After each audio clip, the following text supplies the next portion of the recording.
Agora, nesse segundo bloco, a gente vai fazer duas aplicações a respeito. Primeira aplicação, a gente vai fazer a respeito da lei de Newton para a gravitação universal. No segundo exercício, a gente vai fazer uma aplicação para a terceira lei de Kepler. Bem, primeiramente, vamos relembrar algo que é bastante importante que a gente vai ter que utilizar para trabalhar com a gravitação universal, que é o conceito matemático das bases 10. Então, a gente vai fazer uma pequena revisãozinha. Relembrando, quando a gente faz multiplicação de bases iguais, nós repetimos a base e somamos expoentes. Se nós dividimos bases iguais, repetimos a base e subtraímos expoentes. Por que nós vamos utilizar essa base 10? Porque quando a gente fala da massa de planeta, de distâncias no espaço entre planetas, essas distâncias são muito grandes. Então a gente usa o que a gente falou na aula 1, que é a notação científica. Agora vamos ver este primeiro exercício que envolve exatamente a lei de Newton para a gravitação universal. Calcule o valor aproximado da força de atração gravitacional entre a Terra e a Lua. Dados: a massa da Terra, 6 vezes 10 a 24 kg, a massa da Lua, 7,4 vezes 10 a 22 kg, e a distância Terra-Lua, 3,8 vezes 10 a oitava metros. E a constante G, que é 6,67 vezes 10 a menos 11 newton vezes metro quadrado dividido por quilograma ao quadrado. Então agora, substituindo na nossa fórmula, que é F igual ao G vezes a massa maior vezes a massa menor dividido pela distância ao quadrado, nós vamos ter o G, 6,67 vezes 10 a menos 11. A massa maior, que é a massa da Terra, 6 vezes 10 elevado a 24. Vezes a massa da Lua, que é a massa menor, que é 7,4 vezes 10 a 22. E a distância da Terra à Lua, que é o D, 3,8 vezes 10 a oitava, elevado tudo isso ao quadrado. Agora, nós vamos fazer o produto dos coeficientes dessas bases 10. O 6,67 vezes 6 vezes 7,4, que vai dar 296,14. Agora, vamos aplicar aquele conceitinho da multiplicação das bases 10. 10 elevado a 11 vezes 10 elevado a 24 vezes 10 elevado a 22, nós vamos ficar com o resultado de 10 elevado a 35.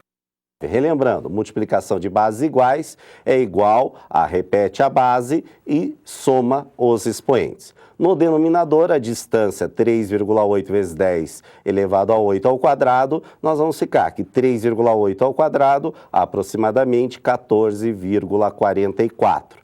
Vezes 10, aqui agora a gente tem que multiplicar os expoentes. Vai ficar 10 elevado a 8 vezes 2, 16. Tomar cuidado aqui para não elevar o 8 ao quadrado.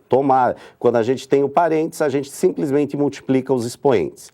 Ficamos agora com o resultado, F é igual a 296,14 vezes 10 elevado a 35, dividido por 14,44 vezes 10 elevado a 16. Ficando com o resultado aproximado de F igual a 2,1 vezes 10 elevado a 21. Como é que a gente chegou a esse 21? Dividimos as bases iguais, 10 elevado a 35 por 10 elevado a 16, ficamos com 10 elevado a 21. Portanto, a força de atração gravitacional entre a Terra e a Lua deu 2,1 vezes 10 elevado a 21. Agora, nesse segundo problema, a gente vai usar exatamente a terceira lei de Kepler, que é aquela formulazinha que a gente tem, que é período ao quadrado dividido pelo raio médio ao cubo, que dá sempre um valor constante, que a gente simbolizou por K. Então, tomar bastante cuidado. Período, relembrando, é o tempo que o planeta leva para dar uma volta completa. E o raio é a média do maior raio do menor raio, e nós vamos substituir na formulazinha. Agora vamos ver esse probleminha 2 aí que a gente vai resolver. Um satélite artificial em órbita estacionária está a uma distância d do centro da Terra. Um outro satélite está situado a uma distância d' e tem um período 8 vezes maior. Qual é a razão entre D' e D?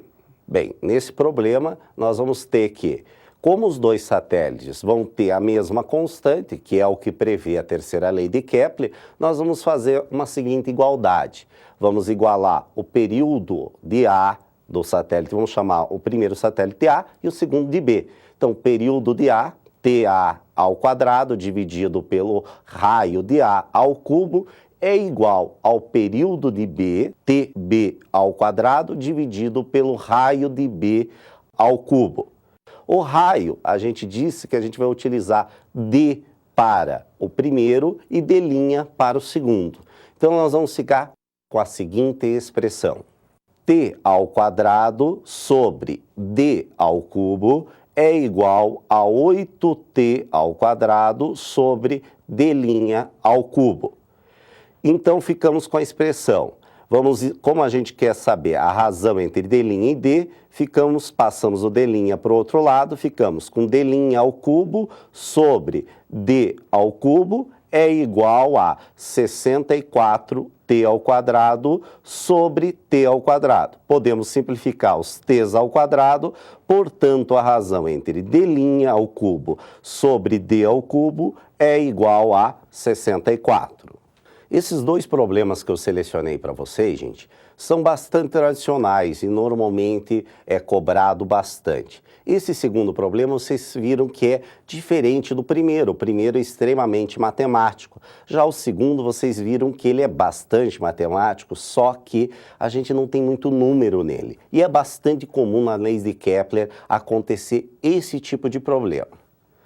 Então, observem a nossa apostila que tem alguns exemplos que caíram em vestibulares aqui do Paraná, tanto da lei da gravitação de Newton quanto das leis de Kepler. Resolva eles, que é bastante importante. Lembre-se, apenas assistir às aulas não vai adiantar totalmente, precisa ter uma regra de estudo.